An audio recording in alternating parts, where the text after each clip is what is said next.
Ya, masih di Suara Anda Jakarta Memilih, Bu Husnul, giliran Anda untuk bertanya. Oke, terima kasih. Kedua kontestan tadi, pemirsa, mengatakan bahwa pemilu harus jujur. Nah ini, tadi kan bicaranya DPT. DPT itu sebetulnya proyeknya Depdagri, Kementerian Dalam Negeri yang kemudian dengan KPU. Nah ini siap nih Pak Fauzi untuk jujur dalam konteks dirinya, bukan penyelenggaranya. Maksudnya dirinya ini seperti apa? Dirinya itu sebagai peserta. Udah siap? pasti siap. Ini belum pertanyaan, karena saya pertanyaan nanti ke Pak Jokowi. Udah siap, Mbak Husnul, pasti. Sudah siap, oke. Tidak akan meninggalkan DKI 1 untuk tahun 2014? Oh pasti. Insya Allah. Oke, jadi istiqomah tidak meninggalkan. Istiqomah. Nah, bagaimana Pak Joko? Tahun 2014 tidak ini dipakai sebagai untuk naik ke RI 1? Wong saya ini kan wali kota, baru naik ke gubernur, kok sudah mikir jauh-jauh seperti itu. Apakah sekarang tidak meninggalkan wali kotanya? Sekarang sedang meninggalkan wali kotanya atau bukan?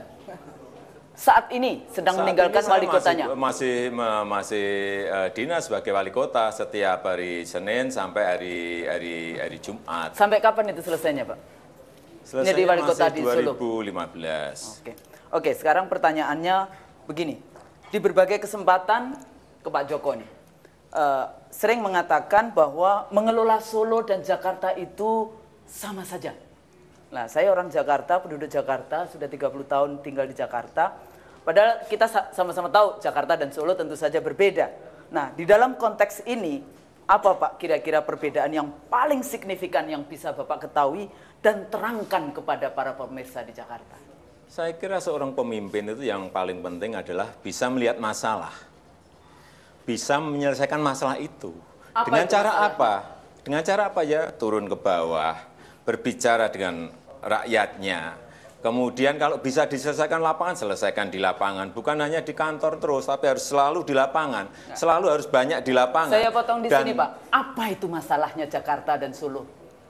Saya kira sama, apa perbedaan sama, permasalahan hanya kecil dan besar. Ya, jangan bicara samanya, konkretnya itu apa? Masalah kekumuan kota, masalah banjir juga ada, masalah premanisme juga ada, masalah fundamentalisme. Saya kira hampir mirip-mirip. Sekali lagi masalahnya hanya dan kecil dan itu bisa diselesaikan dengan yang namanya manajemen. Yang paling penting menurut saya Jakarta harus diselesaikan dengan langkah-langkah terobosan. Ya, harus berani, harus tahun berani pertama harus berani keluar dari pakem, harus berani out of the box. Ya, saya potong di Kalau sini. rutinitas Sebentar, nggak Pak. bisa.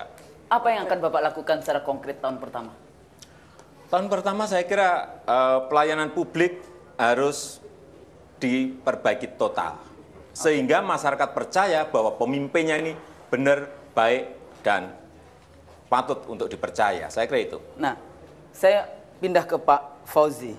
Bagaimana Pak Fauzi yang menilai pernyataan dari Pak Jokowi bahwa mengelola Jakarta dan Solo itu sama saja? Ya, sederhana. Jakarta ini tentu punya karakteristik penduduk berbeda, kepadatan penduduk berbeda. Kemudian kota ini juga punya karakteristik geografi yang berbeda. Apalagi kalau kita lihat kompleksitas permasalahannya jelas berbeda. Jakarta tidak sama dengan kota lain. Kemudian Jakarta juga pusat pemerintahan, ada pemerintah pusat di sini, pusat perekonomian, pusat perdagangan, dan juga Jakarta ini kota internasional. Semua perwakilan asing itu berdomisili di Jakarta. Nah, bahkan saya tambah, ya, Mbak Husnul, Jakarta ini juga di ASEAN Capital of Diplomacy. Jadi jelas penanganan permasalahannya juga berbeda. Dan untuk itu, tata kelola pemerintahannya diatur dengan Undang-Undang Ibu Kota Negara Republik Indonesia, Jakarta. Ya. Nah, dalam konteks itulah wali kota, bupati, ini merupakan perangkat dari manajemennya gubernur. Ya.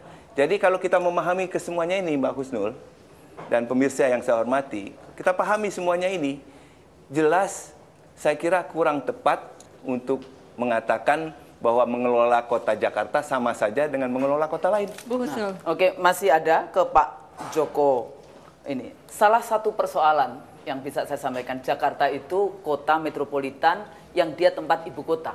Relasi dengan pusat itu mungkin berbeda dengan kota Solo. Kira-kira apa yang akan Bapak lakukan berhubungan dengan pemerintah pusatnya? Saya kira ini kan hanya masalah komunikasi. Kalau kita komunikasi kita baik dengan siapapun, baik ke bawah ke rakyat, baik ke samping-samping kita, baik ke atas untuk pemerintah pusat, saya kira nggak ada masalah. Kita berikan contoh, misalnya kayak ke samping ke pemerintah di hinterland di sekitar Jakarta, kalau komunikasi kita baik, tentu saja menyelesaikan banjir juga harus berbicara dengan mereka, harus berbicara dengan pemerintah pusat. Ini masalah komunikasi yang memang sangat-sangat penting sekali. Tidak bisa DKI ini menyelesaikan masalah sendiri, nggak bisa. Komunikasinya seperti apa kalau peraturannya sendiri membatasi Kota Jakarta? Saya kira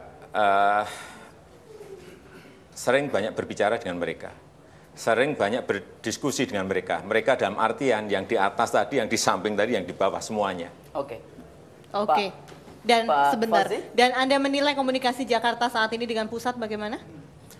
Yang saya dengar-dengar kurang baik. Oke. Yang saya Silakan dengar- Bu Husnul. Ya, sekarang saya persilakan bagaimana Pak Fauzi komunikasi? Komunikasi intensif itu kami jalin dengan semua pihak. Ya, dengan pemerintah pusat, dengan pemerintah daerah otonom yang bersebelahan, dengan masyarakat khususnya. Ya, Mbak Husnul dan pemirsa barangkali di Jakarta, warga Jakarta sudah tahu bahwa semenjak dulu sebelum saya menjadi gubernur, saya sudah punya program-program yang memang menempatkan warga itu pada fokus pembangunan kita. Yang pertama, saya seminggu 2 kali berkantor di kantor kelurahan, memindahkan kegiatan gubernur di kantor kelurahan, bukan baru, bukan karena mau jadi gubernur lagi, ya. Kemudian saya juga punya program komunikasi intensif dengan RW-RW binaan. Saya melakukan komunikasi dengan masyarakat di kelurahan. Setiap minggu pagi kami melakukan program yang namanya silaturahmi minggu pagi, yaitu bergotong royong membersihkan lingkungan. Ini baru sebagian kecil dari komunikasi intensif yang kami lakukan dengan pemerintah pusat. Semua berjalan dengan baik. Hanya saja masing-masing punya kendala yang barangkali menyebabkan tidak begitu cepat pelaksanaan proyek-proyek yang kita koordinasikan sebagaimana yang saya inginkan dan sebagaimana yang diinginkan oleh Oke. Jakarta. Oke, ada pertanyaan singkat saja sebelum kita headline. Ada nggak peraturan-peraturan yang menyebabkan, yang menghambat Kota Jakarta dari pusat? Jelas cukup banyak. Contoh untuk pembangunan MRT saja tadi ditanyakan, ya 5 tahun ini kita gunakan untuk menyiapkan financing pembiayaannya, dan kedua menyesuaikan seluruh regulasi yang memungkinkan pemerintah daerah itu mengambil bagian dari foreign financing yang menjadi sumber pembiayaan MRT tadi.